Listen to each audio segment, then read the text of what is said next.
Si je prends par exemple le judaïsme, le christianisme et l'islam, je prends un truc tout bête qu'a très bien compris Hegel dans l'insurrection et dans la subversion, je prends le cas de la femme adultère. La femme adultère, dans le conditionnement hébraïque des rituels religieux de ce qui fait naître le judaïsme, la femme adultère, elle est lapidée. C'est classique, c'est une appropriation.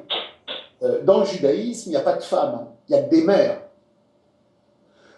Si je prends par exemple les rituels coraniques, je retrouve, puisque le Coran finalement est un judaïsme modifié et transformé, la femme adultère, c'est pareil, elle est lapidée.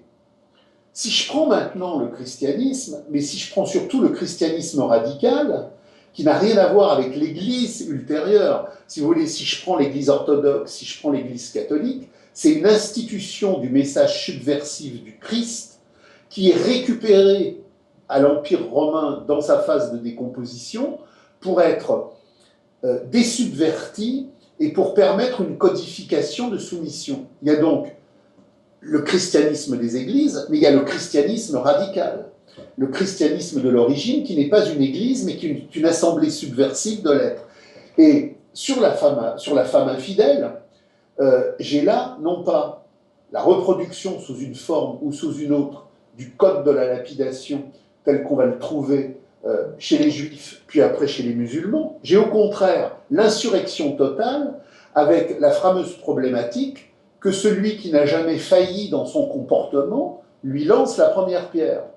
J'ai donc une opposition radicale entre le Christ, qui est une insurrection communiaire, qui est une insurrection de subversion, et qui appelle les hommes au réfractaire, au refus de la domination. Et de l'autre côté, des espaces religieux qui sont structurés sur la domination et sur la soumission.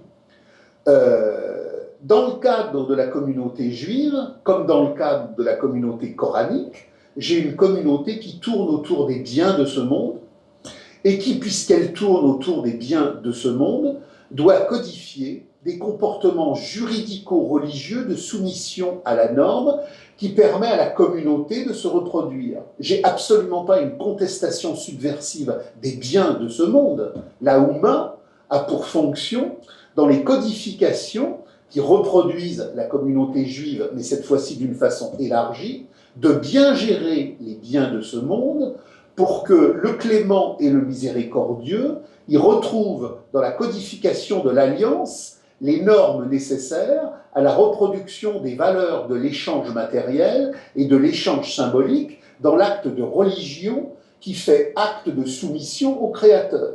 J'ai pas du tout ça avec le Christ qui abolit les commandements, qui abolit les hiérarchies, qui abolit toutes les codifications et les aliénations, qui rentre dans le temple de la marchandise et fout toutes les boutiques par terre en disant « Mais qu'avez-vous fait du souffle du divin ?»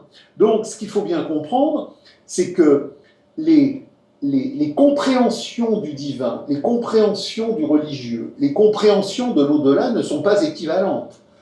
Entre le taoïsme et le bouddhisme, entre l'islam et le judaïsme, entre la pensée shinto et la pensée chamanique.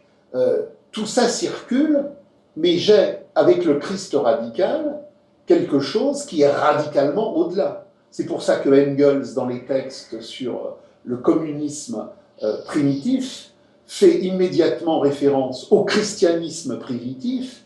Il y a dans les évangiles quelque chose que l'on ne trouvera jamais dans aucun autre texte. Il y a dans les évangiles cette pensée radicale que tous les commandements, que toutes les hiérarchies, que toutes les chefferies sont à foutre à la poubelle et que le seul souffle du divin, c'est l'amour de l'être, en l'être de l'amour, et c'est le fameux sermon sur la montagne, tu n'as à te soumettre à rien, vive l'insoumission universelle, dans l'être de l'incarnation de la puissance de l'être qui aime l'autre.